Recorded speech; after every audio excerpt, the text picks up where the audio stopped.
তাহলে a1 -1 একটা বিন্দু, বি হচ্ছে 2 বিন্দু, সি হচ্ছে 4, টি বিন্দু। তাহলে তিনটা বিন্দু দেয়া আছে। বিন্দু ত্রয় সমরেখ। সমরেখ মানে কি? সমরেখ মানে কিন্তু একই রেখায় অবস্থিত। মানে আমরা যদি একটা রেখা চিন্তা করি, এই রেখার মধ্যেই এ আছে, এই রেখার মধ্যেই বি আছে, এই রেখার মধ্যেই সি আছে। তাহলে টি এর মান কত? তাহলে আমাদের তিনটা একই রেখায় অবস্থিত, এটা আমরা কেমনে বুঝি?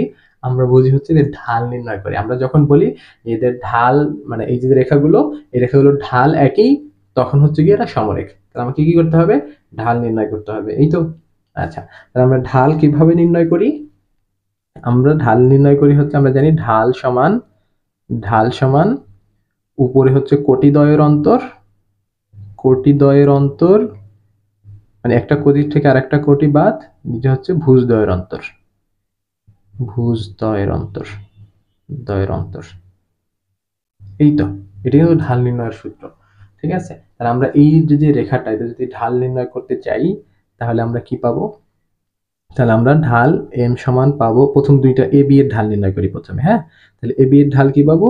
এ বি এর ঢাল, এ বি এর ঢাল, এটা যদি ঢালটা আমরা এম দিয়ে প্রকাশ করি, তাহলে এম অন হয়। এবং তাহলে কি কোটি দ্বয়ের অন্তর, কোটি এখানে মানে কোটি মানে ওয়াই এর মান যেগুলো, তাহলে এখানে কোটি দ্বয়ের অন্তর যদি চিন্তা করি, তাহলে এখানে আছে 2, এখানে আছে -1, তাহলে কি হবে? 2 মাইনাস -1, মানে অন্তর যেহেতু বিয়োগ, নিচে আসবে হচ্ছে এখানে আছে 2, এখানে আছে 1, তার মানে 2 - 1। তাহলে এখানে আমরা উপরে পাচ্ছি মাইনাস মাইনাস প্লাস, তার মানে 2 + 1 উপরে হচ্ছে 3, নিচে হচ্ছে 2 - 1 মানে 3। তার মানে প্রথম যে রেখাটা, এর ঢাল কিন্তু 3, তাই তো? আচ্ছা, এরপরে আমাদের কি করতে হবে? আমাদের বিসি রেখার ঢাল নির্ণয় করতে হবে। তাহলে বিসি রেখার ঢাল যদি আমরা নির্ণয় করি, তাহলে এর ঢাল, এর ঢাল কি হবে? এর ঢাল আমরা ধরে নিলাম m2। এখানে আমরা কি পাবো? সেম আগের মতো কোটি দ্বয়ের অন্তর, তাহলে t - 2 উপরে t - 2, নিচে হচ্ছে 4 - 2, তাই না? 4 - 2, তাহলে এখানে আমরা পাবো t - 2, 4 - 2 মানে হচ্ছে 2। এখন আমাদের যেহেতু সমরেখ, তার মানে আমরা বলছি ঢাল দুটো একই, তার মানে m1 আর m2 এর মান সেম। তাহলে আমরা কি লিখতে পারি? শর্ত মতে আমরা লিখতে পারি 3 সমান t - 2/2, এই তো। তাহলে এখানে এই 2 যদি এ পাশে নিয়ে আসি, এখানে ভাগ অবস্থা, এখানে হবে গুণ, তাহলে 3 দুগুণে 6 সমান t - 2। তাহলে আমরা কি লিখবো?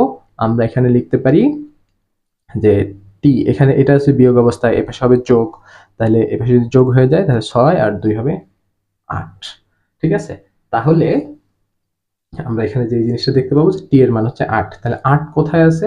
8 আমরা দেখতে পাচ্ছি কতে আছে। তাহলে এই ঢালের অঙ্ক কিন্তু সহজ, আশা করি সবাই বুঝতে পারবো যে ঢাল কিভাবে, মানে অঙ্কটা কিভাবে করবো, যে আমাদের দুইটা ঢাল নির্ণয় করে সমান করে দিতে হবে। তাহলে এখানে এই দুইটা এবির ঢাল নির্ণয় করছি, আমরা পাইছি হচ্ছে গিয়া 3। আমরা বিসি এর ঢাল নির্ণয় করছি, যেটার মধ্যে টি ছিল, দুইটাকে সমান করে দিছি, টি এর মান চলে আসে। আমরা কিন্তু বিসি এর ঢাল নির্ণয় করে এসির ঢালও নির্ণয় করতে পারতাম।